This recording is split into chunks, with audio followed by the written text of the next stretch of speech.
Bismillahirrahmanirrahim. Assalamualaikum warahmatullahi wabarakatuh. Subhanallah, alhamdulillah, Allahu akbar, la haula wa la quwwata illa billahil aliyyil azim. Asyhadu an la ilaha illallah wa asyhadu anna Muhammadar Rasulullah. Alhamdulillah, segala puja dan puji syukur kita aturkan kepada Allah yang maha besar, yang maha pantas dipuja dan dipuji, dan yang maha suci.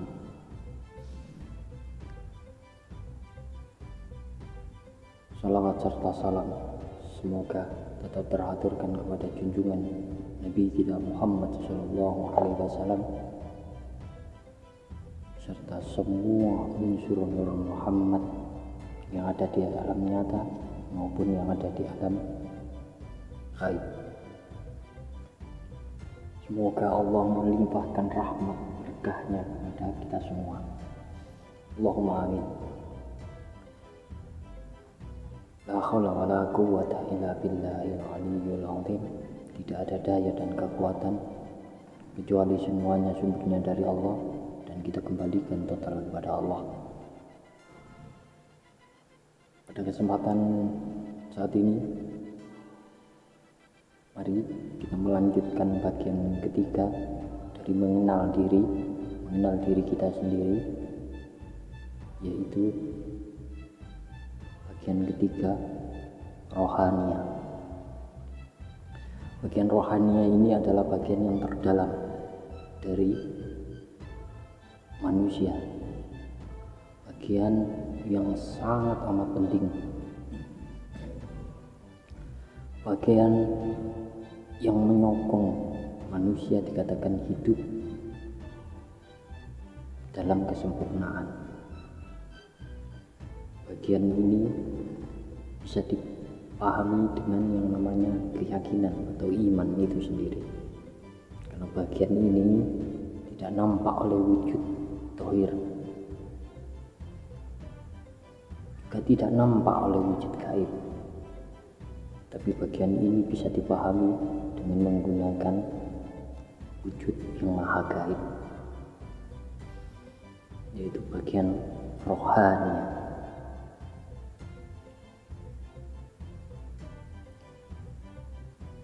Entitas yang satu ini adalah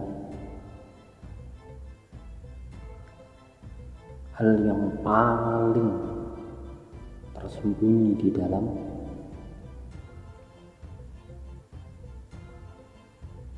dan dia yang menjadi acuan utama, dia yang menjadi sumber utama dari kekuatan dan daya manusia.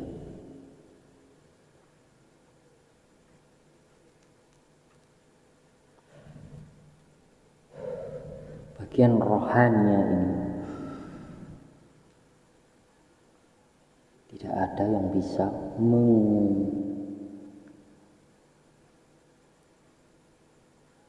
visualisasikan, karena memang tidak bisa divisualisasikan, tapi ada di dalam diri kita, yaitu rohania itu. Bagaimana tahapan untuk mengenal bagian rohania ini?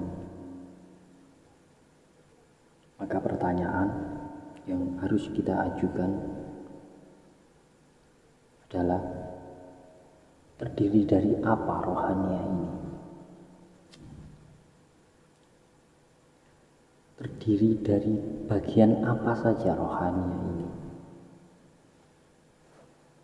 Tersusun dari apa saja rohania ini? Itu yang harus kita kenal. Karena sudah jelas, man arafa nafsahu faqad arafa rabbahu. Siapa yang tidak mengenal dirinya sendiri, dia tidak akan bisa mengenal Allah. Karena gerbang yang paling sederhana untuk mengenal Allah adalah diri sendiri. Di mana? Di rohania ini sendiri. Karena rohania ini ya sumbernya dari Allah. Yang kedua, pertanyaan yang kita ajukan untuk memperjelas dari sesi mengenal diri bagian 3 rohania, dari mana rohania itu wujud? Dia ada karena diadakan. Dan dari mana ada itu wujud? Yang ketiga,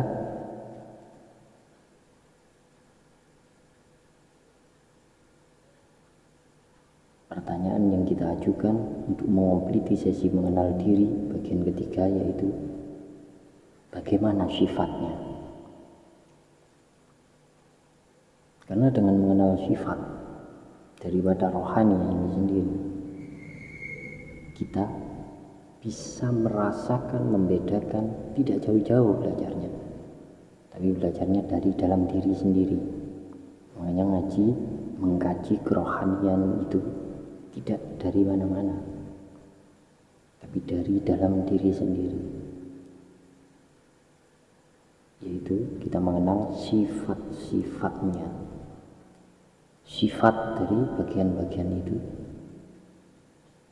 sifat dari kerohanian itu sendiri. Maka jenengan nanti akan bisa membedakan, oh ini rohani.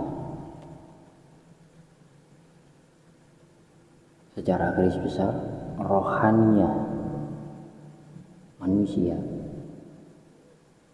itu terdiri dari 3 bagian. Jamaknya adalah rohania, tapi dia memiliki struktur 3 bagian. Bagian yang pertama adalah nafsu. Bagian yang pertama adalah nafsu.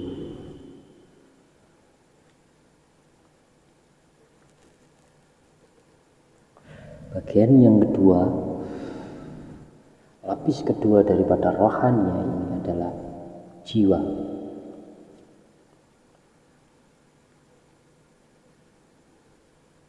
Lapis terdalam dari rohani adalah roh suci, roh yang suci.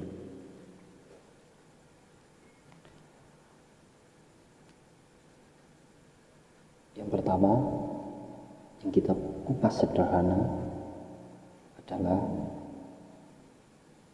nafsu. Apa nafsu itu? Nafsu adalah bagian dari diri kita yang dia juga memiliki eksis, yang dia juga memiliki peran sebagai lakon antagonis.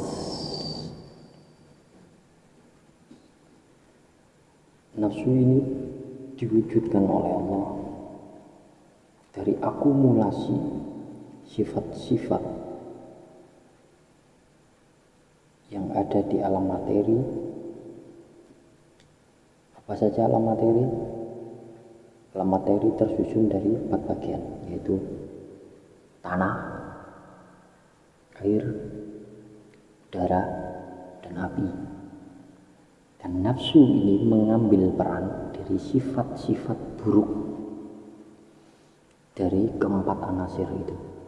Maka dari 4 sifat itu ada api, ada angin, ada air, ada tanah. Sifat-sifat yang buruk diambil peran sama nafsu.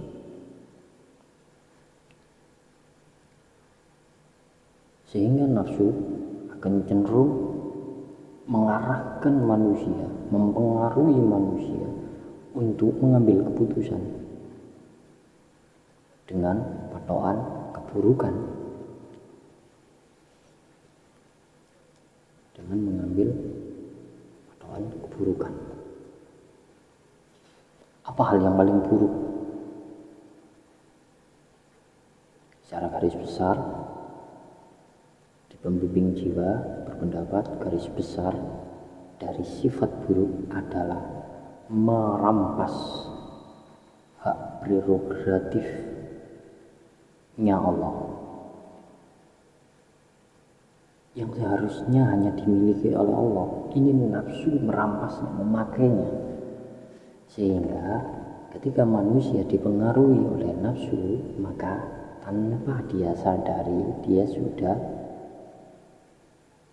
merampas hak atau sifat agung yang hanya boleh dimiliki oleh Allah. Apa saja nafsu itu sendiri, sifat daripada nafsu itu sendiri. Yang pertama, nafsu akan mempengaruhi manusia untuk melakukan keburukan dengan menggunakan hak prerogatifnya Allah, akan dipakai sama dia untuk menjadikan manusia ini buruk. Yang pertama adalah nafsu keakuan terhadap segala hal. Sederhananya contoh kemelekatan. Aku bisa besar karena aku kaya. Aku bisa kaya karena aku pintar. Aku bisa besar karena aku hebat. Aku bisa besar karena aku, dan lain sebagainya. Segala sesuatu yang merasa dirinya besar karena keakuan. Aku bisa besar karena aku kaya, karena duitku banyak, karena ilmuku banyak, karena kesaktian, karena apapun. Nafsu akan mempengaruhi manusia untuk mengeluarkan keakuan ini, sehingga tanpa sadari manusia akan menjadi sombong. Dia lupa bahwasanya yang maha besar hanya Allah. Tapi manusia dibuat lalai dengan sifat nafsu ini sendiri, sehingga dia lupa bahwasanya yang besar hanya Allah, tapi dia merasa besar. Yang kedua, dari sifat nafsu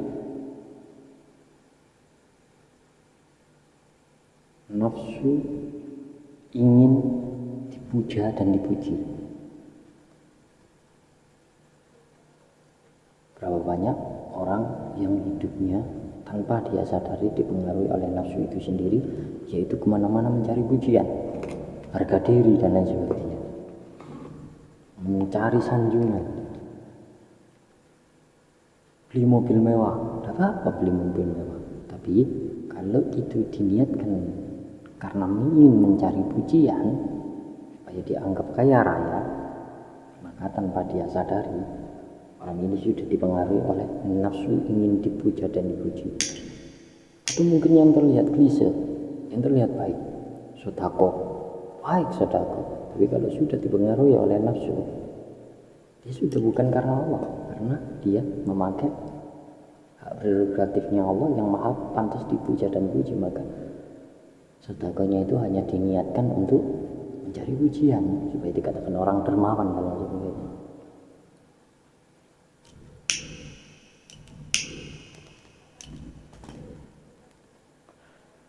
Nafsu ini akan mempengaruhi manusia dengan segala hal yang ada di dalam dirinya untuk melalaikan manusia bahwasanya yang pantas dipuja dan dipuji itu hanya Allah. Tapi tidak, ketika dominasi nafsu ingin dipuja dan dipuji ini sangat besar dari manusia, maka segala hal yang kelihatannya baik itu akan menjadi buruk di sisi Allah. Sholat berjamaah baik luar biasa, tapi kalau diniatkan karena pujian supaya dikatakan alim, supaya dikatakan tidak kafir dan lain sebagainya, maka ini baik di depan manusia tapi buruk di sisi Allah, karena diniatkannya salah. Karena pengaruh nafsu ingin dipuja dan dipuji, dikatakan alim, dikatakan bagus, dikatakan apa, hanya untuk mencari pujian. Satu hal-hal yang lain apapun itu yang tujuannya adalah ingin dipuja dan dipuji. Maka hati-hati di sifat nafsu yang satu ini. Sifat nafsu yang ketiga yaitu nafsu merasa suci. Ini pengaruhnya sangat halus sekali. Nafsu merasa suci, dia menganggap bahwasanya dirinya sudah yang paling benar, ajarannya paling benar, keyakinannya paling benar, sehingga yang salah, yang lain itu dianggap salah. Bahkan yang lebih ekstrim lagi, ketika manusia dipengaruhi oleh nafsu merasa suci, yang lainnya itu ibaratnya tempatnya neraka, yang berhak untuk surga hanya dirinya sendiri. Bahkan dia bisa lebih ekstrim lagi, akan mudah mengkafirkan orang lain, akan mudah menyalahkan orang lain yang tidak sependapat dengan dirinya. Nafsu merasa suci ini biasanya menghinggapi beberapa orang yang kadang-kadang kelihatannya menyembunyikan dirinya, tapi seiring waktu ketika tidak menyadari adanya nafsu rasa suci ini, maka orang ini akan dipengaruhi bahwasanya kamulah yang paling suci. Udah, itu hak prerogatifnya Allah, yang maha suci hanya Allah. Jangan sekali-kali dipakai. Kalau itu ada rasa seperti itu, hati-hati, nafsu sedang berperan di situ. Nafsu sedang berperan di situ.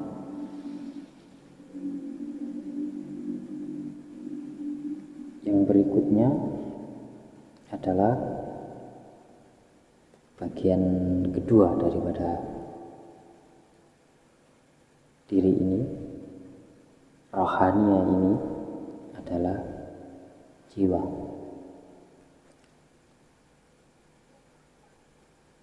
Adalah jiwa, atau bahasa yang lain bisa mengatakan jiwa ini, kalau di bahasa Inggris itu soul, kalau di bahasa Jawa itu nyawa, kalau di bahasa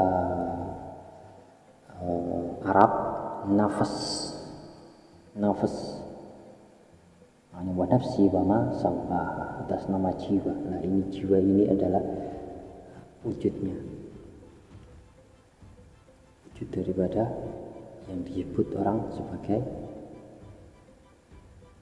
jiwa itu sendiri atau soul. Apa saja sifat-sifatnya? Sifat jiwa ini akan menuruti siapa yang paling kuat pengaruhnya. Kalau nafsu pengaruhnya yang paling kuat, dia akan nurut di situ. Dia akan mengikuti siapa yang paling kuat.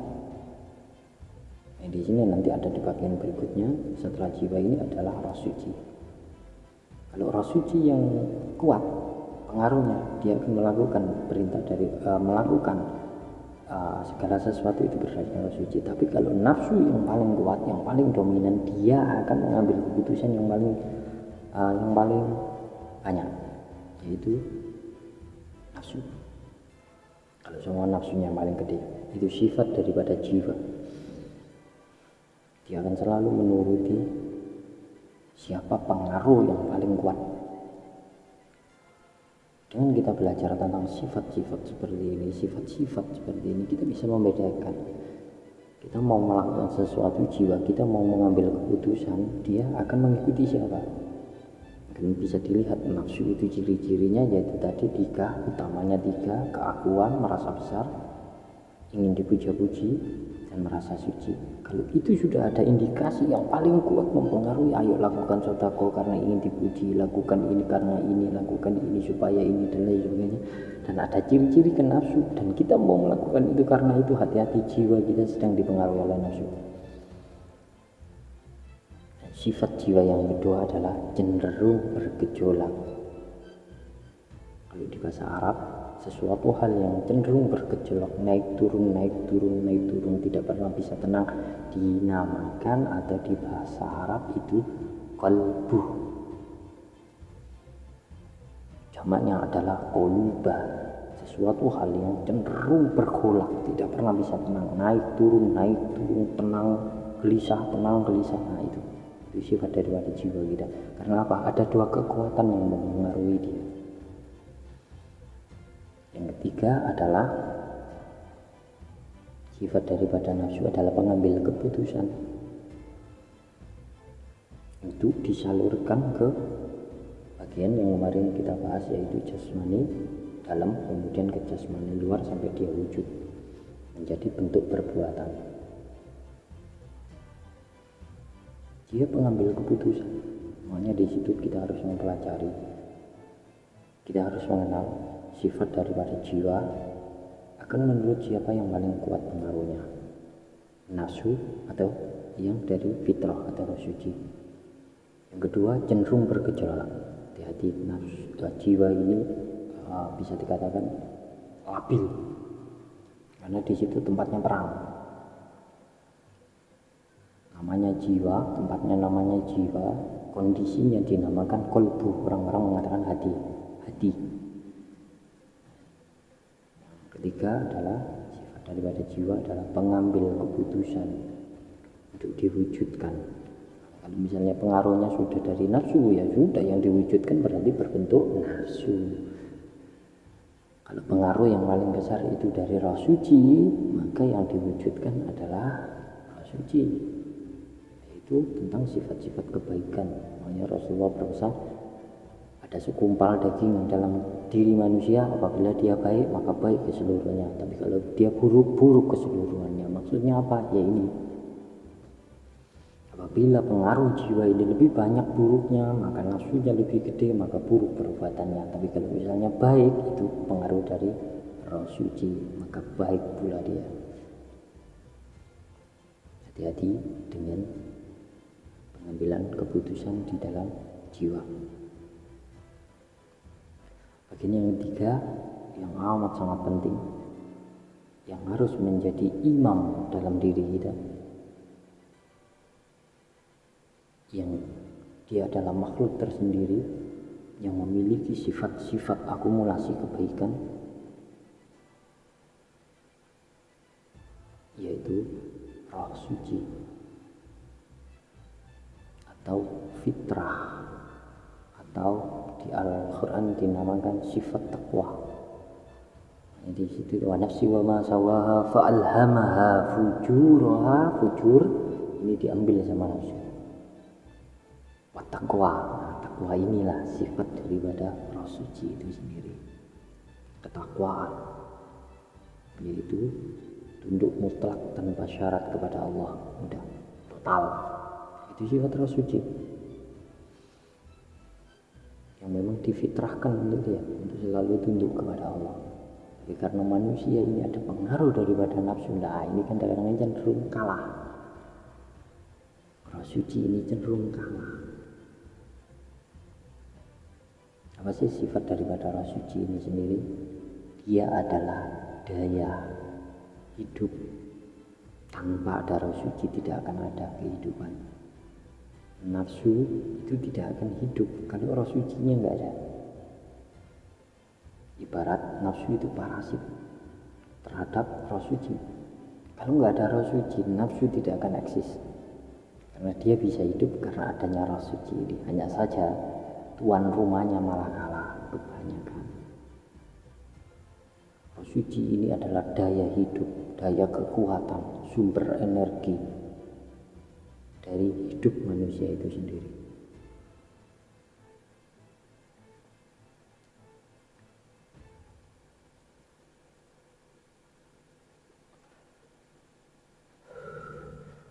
Sifat yang kedua, yang banyak sifatnya, tapi saya hanya memberikan contoh 3 saja. Roh suci ini memiliki sifat kumpulan sifat-sifat mulia. Yang tadi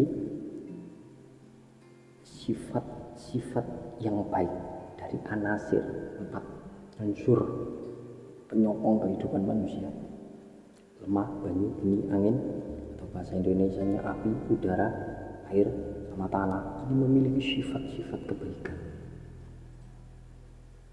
Dan sifat-sifat kebaikan itu diambil semua sama roh suci. Seperti halnya api itu memiliki sifat kebaikan, angin memiliki sifat kebaikan, air ada sifat kebaikan, tanah ada sifat kebaikan. Dan itu semuanya diambil oleh roh suci sifat-sifat itu. Disinilah terjadi yang namanya dua pendapat.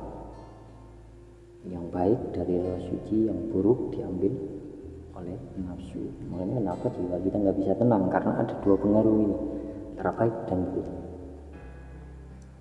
Yang ketiga, roh suci memiliki sifat kasih dan sayang. Ini sifat dasar daripada roh suci adalah kasih. Dia pemberi kasih, dia akan memberikan segala sesuatu, dia akan membagi segala sesuatu yang baik terhadap dirinya ataupun terhadap orang lain. Dan sayang, perlindungan, itu sifat daripada roh suci itu sendiri. Maka puji syukur kepada Allah, pada malam hari ini kita bisa membuka sedikit tentang kerohanian, mengenal diri tentang kerohanian, yaitu 3 hal: nafsu, jiwa, dan roh suci. Dari saya sekian. Assalamualaikum warahmatullahi wabarakatuh.